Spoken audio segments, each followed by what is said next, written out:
Hello दोस्तों, आज की इस वीडियो में हम लोग ट्रिपल सी एग्जाम्स के मोस्ट इंपॉर्टेंट क्वेश्चंस का प्रैक्टिस सेट 6 आज हम लोग इस वीडियो में डिस्कस करेंगे, जिसमें आपको 35 इंपॉर्टेंट एमसीक्यूज देखने को मिलेंगे। जो भी एमसीक्यूज रहेंगे उसके जो ऑप्शन रहेंगे उनको भी हम लोग हिंदी इंग्लिश दोनों लैंग्वेजेस में बहुत ही आसान भाषा में सारे समझ रहे होंगे। इसके पहले प्रैक्टिस सेट 1 2 3 4 5 वो कवर हो चुके हैं। इसके आगे भी प्रैक्टिस सेट आपको मिल जाएंगे। चैनल को सब्सक्राइब जरूर से करें। ऐसे ही O level A level in सब की वीडियोस हमने बनाई हुई हैं, उनको आप देख सकते हैं। बिना किसी देरी के शुरू करेंगे आज की क्लास और पहले क्वेश्चन से हम लोग समझते हैं। फर्स्ट क्वेश्चन है, कंप्यूटर शब्दावली में बिट का क्या अर्थ होता है। अगर हम लोग एक बोलते हैं बिट कंप्यूटर लैंग्वेज में, इसका क्या मतलब होता है, तो बिट को हम लोग क्या बोलते हैं, बाइनरी डिजिट ये हमारी होती है।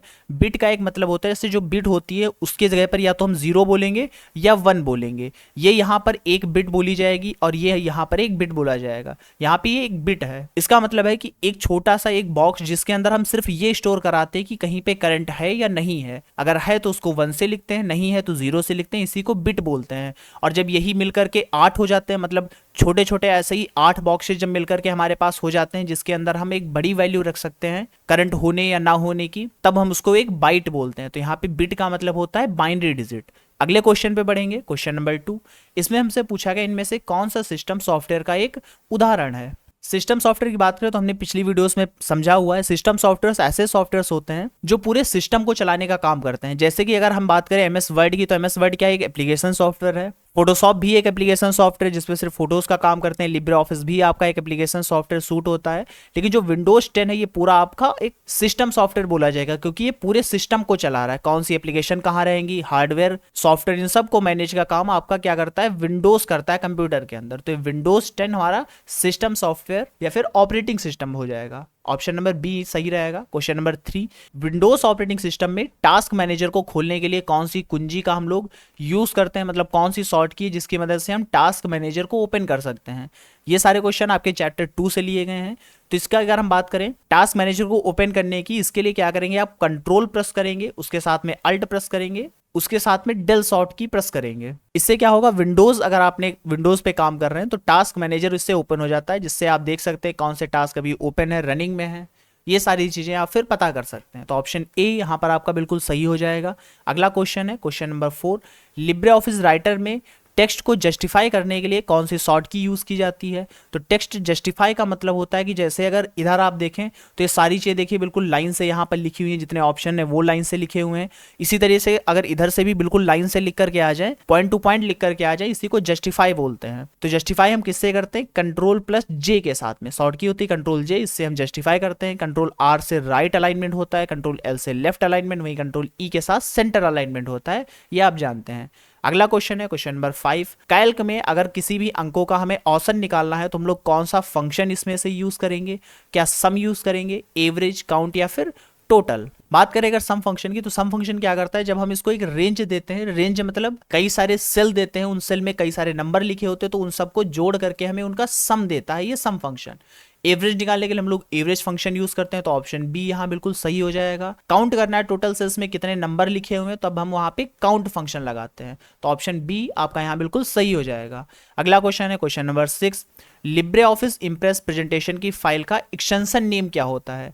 ये तीनों एक्सटेंशन नेम आपको आने चाहिए। राइटर की बात करें तो राइटर का होता है ओडीपी, ओपन डॉक्यूमेंट टेक्स्ट, ये लिब्रे ऑफिस राइटर का एक्सटेंशन नेम होता है। इंप्रेस का एक्सटेंशन नेम डॉट ओडीपी होता है, open document presentation, option A बिल्कुल सही होगा। वहीं कैल्क की फाइल का एक्सटेंशन नेम डॉट ओडीएस होता है, ओपन डॉक्यूमेंट स्प्रेडशीट। तो ये तीनों ही आपको अच्छे से आनी चाहिए, पूछे जाते हैं क्वेश्चंस ट्रिपल सी में आपके। डॉट डीओसी ये आपकी वर्ड फाइल का एक्सटेंशन नेम होता है, तो ऑप्शन ए यहां पर बिल्कुल सही रहेगा। अगला क्वेश्चन है क्वेश्चन नंबर 7, यूआरएल का पूरा नाम क्या होता है। तो आप जानते हैं uniform resource locator, option B यहां पर बिल्कुल सही हो जाएगा। अगला क्वेश्चन है क्वेश्चन नंबर 8, किस प्रोटोकॉल का उपयोग सर्वर से ईमेल को प्राप्त करने के लिए हम लोग यहां पर यूज करते हैं।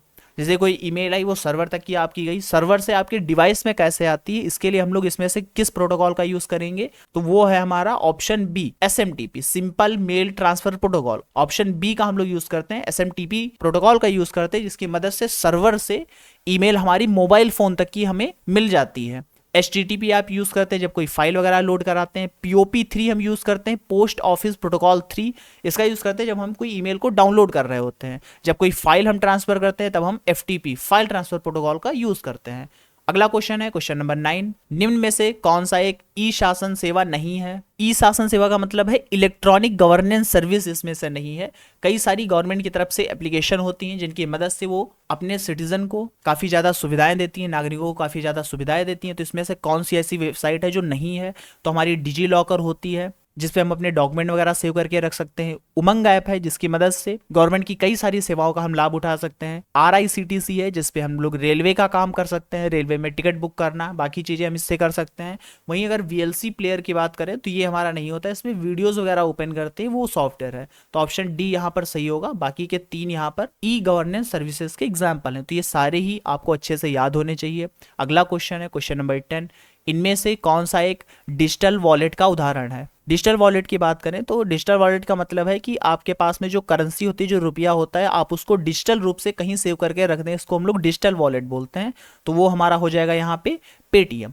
पेटीएम में आप अपने रुपए वगैरह सेव करके रखते हैं, जैसे कि पेटीएम बैंक हो गया, तो ये हमारा डिजिटल वॉलेट का एक एग्जाम्पल होगा। ऐसे ही अमेजॉन वॉलेट भी होता है जहाँ पे आप कुछ रुपए सेव करके रखते हैं ताकि अमेजॉन से आप बाद में चीजें खरीद सकें, तो वो भी एक डिजिटल वॉलेट का एग्जाम्पल हो जाएगा। IRCTC, Indian railway catering and tourism corporation, ये हमारी एक एप्लीकेशन होती है जिससे हम रेलवे का सारे काम करते हैं। तो ऑप्शन ए यहाँ आपका बिल्कुल सही रहेगा। नेक्स्ट क्वेश्चन है क्वेश्चन नंबर 11, URL का पूरा नाम क्या होता है। क्वेश्चन नंबर 11, UPI का पूरा नाम क्या होता है। तो UPI की फुल फॉर्म की बात करें हो जाएगा unified payment interface. Option A बिल्कुल सही रहेगा। तो ये सारी शॉर्ट कीज आपको याद होनी चाहिए, बहुत ज़्यादा पूछी जाती हैं। क्वेश्चन नंबर 12 इसमें पूछा गया है साइबर सुरक्षा में फिशिंग का क्या मतलब होता है। तो फिशिंग का मतलब है कि जब कोई हैकर हमारे कंप्यूटर पे अटैक करता है, हमारे कंप्यूटर या लैपटॉप से, हमारे डिवाइस से कोई सेंसिटिव डेटा को चुराता है, तो इसको हम लोग फिशिंग बोलते हैं। तो ऑप्शन सी यहाँ बिल्कुल सही होगा। Fraudulent attempt to obtain sensitive data, option C बिल्कुल सही रहेगा। सेंसिटिव डेटा को चुराने के लिए, फ्रॉड के लिए किए गए अटेम्प्ट्स हमारे क्या बोले जाते हैं, फिशिंग बोले जाते हैं। अगला क्वेश्चन है क्वेश्चन नंबर 13, निम्नलिखित में से कौन लिब्रे ऑफिस राइटर की विशेषता है। अगर लिब्रे ऑफिस राइटर की बात करें तो इसमें से कौन सी विशेषता है। क्या हम उस पर पाइवोट टेबल बना सकते हैं, स्लाइड मास्टर बना सकते हैं, पेज फॉर्मेटिंग कर सकते हैं, या फिर मैक्रो रिकॉर्डिंग कर सकते हैं। बात करें अगर पाइवोट टेबल आप कैल्क के अंदर बना सकते हैं, एक्सेल में बना सकते हैं, स्लाइड मास्टर आपका पावर पॉइंट और इम्प्रेस हो जाता है, लिब्रे ऑफिस राइटर के अंदर आप पेज फॉर्मेटिंग कर सकते हैं, उस पर टेक्स्ट देना, पेज पे कलर देना, पेज में बॉर्डर देना, ये सारे काम आप लिब्रे ऑफिस राइटर के अंदर कर सकते हैं। ऑप्शन सी बिल्कुल सही रहेगा। नेक्स्ट क्वेश्चन है question number 14, Libre Office Calc में कॉनकैट जो फंक्शन होता है वो क्या काम करता है। देखिए कॉनकैट फंक्शन क्या करता है, लिब्रे ऑफिस में जो दो टेक्स्ट हमारे पास लिखे होते हैं उनको जोड़ने का काम करता है, और टेक्स्ट को हम लोग स्ट्रिंग बोल देते हैं। तो जो दो स्ट्रिंग को ऐड करता है उसको कॉनकैट बोलते हैं, कॉनकैट फंक्शन यूज करते हैं। जैसे एक सेल के अंदर मान लीजिए यहाँ पर लिखा हुआ है अमित, और एक सेल के अंदर यहाँ पर लिखा हुआ है कुमार। हम चाहते हैं इन दोनों सेल का जो नाम अलग अलग लिखा हुआ है ये जुड़ करके एक अलग सेल में लिखकर आ जाए अमित कुमार पूरा। तो हम यहाँ क्या करेंगे, कॉनकैट फंक्शन लगाएंगे, पहले इस सेल का नाम, फिर इस सेल का नाम और इंटर, इसमें दोनों नेम जुड़ करके यहाँ पर पूरे लिख करके आ जाएंगे। तो इस तरीके से हमारा कॉनकैटनेट फंक्शन यूज किया जाता है। अगला क्वेश्चन है क्वेश्चन नंबर 15, प्रेजेंटेशन में टेक्स्ट या ऑब्जेक्ट को मूवमेंट देने के लिए कौन सी सुविधा होती है। तो प्रेजेंटेशन यहाँ पे लिब्रे ऑफिस इम्प्रेस की बात की गई। लिब्रे ऑफिस इम्प्रेस के अंदर आप स्लाइड शो कर सकते हो, एनिमेशन करा सकते हो, स्लाइड लेआउट ओपन कर सकते हो, ट्रांजिशन लगा सकते हो पेज के ऊपर या स्लाइड के ऊपर। लेकिन अगर हम बात करें ऑब्जेक्ट में या टेक्स्ट में मूवमेंट की, मतलब उसको चलाने की, तो उसके को हम बोलते हैं एनिमेशन। टेक्स्ट या उस ऑब्जेक्ट में या फोटो वगैरह में हम एनिमेशन दे सकते हैं जिससे वो हमारा टेक्स्ट इधर उधर जा सकता है, जिस हिसाब से हम एनिमेशन देंगे। तो ऑप्शन बी बिल्कुल सही रहेगा। स्लाइड ट्रांजिशन का मतलब होता है कि जब दो स्लाइडें हमारी आती हैं, जैसे एक स्लाइड आई फिर दूसरी स्लाइड आई, मतलब एक पेज आया दूसरा पेज आया, तो दूसरा जो पेज आएगा वो किस तरीके से आएगा उसको हम लोग ट्रांजिशन बोलते हैं। तो यहाँ पे ऑप्शन बी बिल्कुल सही रहेगा। नेक्स्ट क्वेश्चन है, वेब ब्राउजर में इनकॉग्निटो मोड का उपयोग क्या होता है। इनकॉग्निटो मोड, इसमें क्या होता है, ब्राउजर हमारी हिस्ट्री को सेव नहीं करता है। हम उस पर ब्राउजिंग कर सकते हैं, मतलब कि अलग अलग वेबसाइट्स वगैरह ओपन करके देख सकते हैं, लेकिन हमारी हिस्ट्री सेव नहीं होगी। ऑप्शन सी यहाँ पर बिल्कुल सही रहेगा। अगला क्वेश्चन है question number 7, Libre office impress में अगर आपको नई स्लाइड बनानी है, मतलब कि नया पेज बनाना है, तो उसके लिए शॉर्ट की कौन सी होती है। लिब्रे ऑफिस में जो पेज होता है उसको स्लाइड बोलते हैं, वहीं राइटर में जो पेज होता है उसको डॉक्यूमेंट, और कैल्क में जो पेज होता है उसको शीट प्रिंट बोलते हैं। तो ये चीज़ें आपको याद होनी चाहिए। अगर लिब्रे ऑफिस इम्प्रेस के अंदर नई स्लाइड लाना चाहते हैं तो इसके लिए हमें कंट्रोल के साथ में एम प्रेस करना होता है। ऑप्शन सी बिल्कुल सही होगा। कंट्रोल एन से नई फाइल आती है, कंट्रोल एस से हम सेव कर सकते हैं, कंट्रोल पी से प्रिंट कराते हैं। यहाँ पे ऑप्शन सी बिल्कुल सही रहेगा। कंट्रोल एम के साथ में न्यू स्लाइड लाते हैं। आपको बताना है लिब्रे ऑफिस राइटर में कंट्रोल एम से क्या होता है। अगला क्वेश्चन है क्वेश्चन नंबर 18, निम्नलिखित में से कौन इनपुट डिवाइस है। जो प्रिंटर हमारा होता है वो एक आउटपुट डिवाइस होता है जिससे हम प्रिंट निकालते हैं। मॉनिटर भी हमारा एक आउटपुट डिवाइस होता है। स्पीकर से भी आवाज़ बाहर आती है तो आउटपुट डिवाइस है। लेकिन कीबोर्ड से हम कंप्यूटर को कुछ निर्देश देते हैं, कुछ काम करने के लिए कहते हैं, तो कीबोर्ड हमारा एक इनपुट डिवाइस हो जाएगा। तो ये इस तरीके से आपको चीज़ें समझ में आनी चाहिए। अगला क्वेश्चन है question number 19, Libre office writer में अधिकतम जूम कितना होता है। तो ये क्वेश्चन आपसे सारे पूछे जाते हैं। लिब्रे ऑफिस राइटर में जूम कितना होता है, कम कितना होता है, तो ये आपको आना चाहिए। राइटर की अगर हम लोग बात करें तो राइटर में मैक्सिमम मतलब ज़्यादा से ज़्यादा आप 600% तक की उसमें जूम कर सकते हैं। ऑप्शन सी यहाँ बिल्कुल सही रहेगा। अगला क्वेश्चन है क्वेश्चन नंबर 20, HTTP का पूरा नाम क्या होता है। इसका फुल फॉर्म आप जानते हैं, hyper text transfer protocol. Option A बिल्कुल सही हो जाएगा। अगला क्वेश्चन है क्वेश्चन नंबर 21, निम्नलिखित में से कौन इंटरनेट का एक घटक नहीं है। क्या वो ब्राउजर है जो इंटरनेट से जुड़ा हुआ नहीं है, मॉडेम है जो नहीं जुड़ा है, राउटर है, या फिर यूपीएस है। बात करें अगर इंटरनेट से तो इंटरनेट से आपके ब्राउजर्स भी जुड़े होते हैं, ब्राउजर पे ही आप सारी चीज़ें देखते हैं। मॉडेम से ही आप अपने डिवाइस को इंटरनेट से कनेक्ट करवाते हो। राउटर्स वो रूट बताते हैं कि कहाँ से डेटा आएगा, कहाँ पे जाएगा।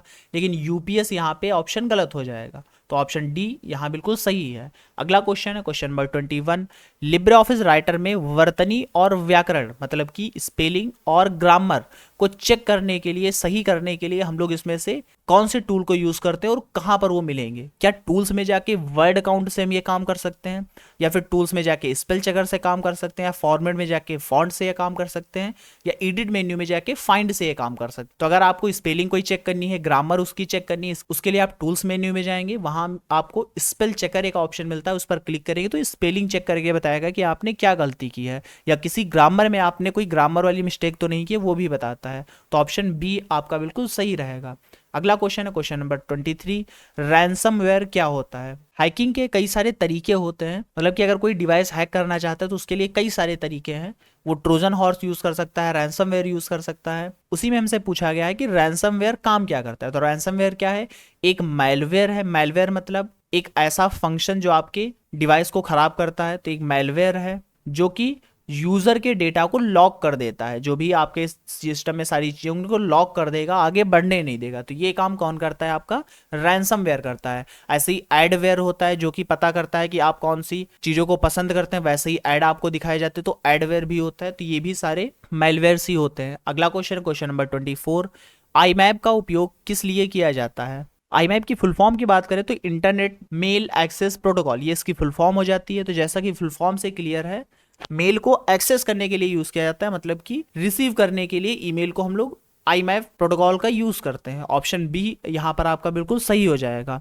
अगला क्वेश्चन है question number 25, Libre Office Calc file का एक्सटेंशन नेम कौन सा होता है। तो आप जानते हैं open document spreadsheet. Option B बिल्कुल सही हो जाएगा। वहीं राइटर का ओडीटी और पावर पॉइंट का ओडीपी होता है। माइक्रोसॉफ्ट वर्ड जो होता है एमएस वर्ड, उसका .dox यहाँ पर होता है। अगला क्वेश्चन है क्वेश्चन नंबर 26, इम्प्रेस में स्लाइड शो को शुरू करने के लिए हम लोग कौन सी शॉर्ट की यूज करते हैं। तो इम्प्रेस में अगर आपको प्रेजेंटेशन स्टार्ट करनी है, स्लाइड को चलाना शुरू करना है, तो इसके लिए F5 प्रेस करते हैं। F5 प्रेस करेंगे जिससे क्या होगा, स्लाइड्स हमारी चलनी शुरू हो जाएंगी, दिखाना शुरू हो जाएगा प्रेजेंटेशन।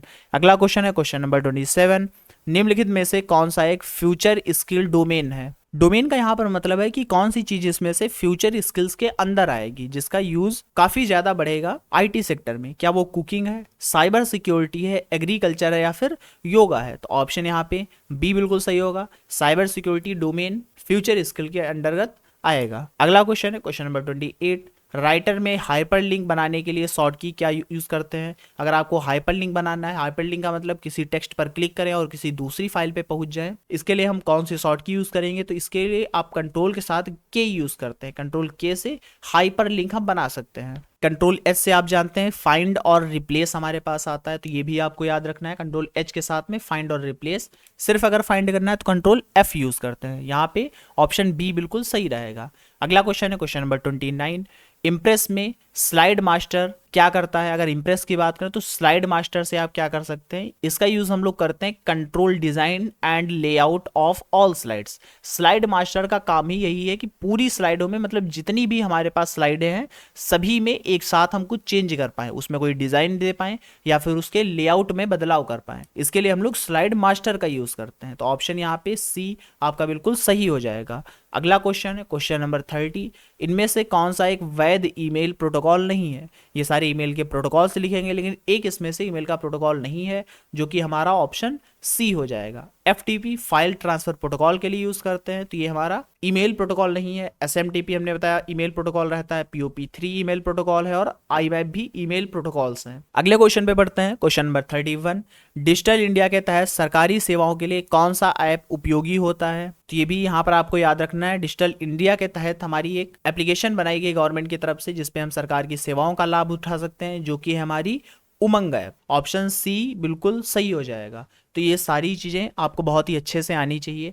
अगले क्वेश्चन पे बढ़ेंगे, क्वेश्चन नंबर 32, कंट्रोल जेड का उपयोग हम लोग किस लिए करते हैं। तो इसका आप जानते हैं, अंडू एक्शन के लिए हम लोग कंट्रोल जेड का यूज करते हैं। मतलब आपने कई सारे काम किए हैं, डू मतलब काम किए, अन मतलब उसको हटाना, किसी भी काम को हटाना, उसमें पीछे आना, कंट्रोल जेड यूज करते हैं। रीडू मतलब किसी काम को वापस से करना, इसके लिए कंट्रोल वाई यूज करेंगे। सेव के लिए कंट्रोल एस, वही फाइल को कट करने के लिए कंट्रोल एक्स हम यूज करते हैं। तो ये छोटी छोटी शॉर्ट कीज आपसे ट्रिपल सी में बहुत ज्यादा पूछी जाती हैं।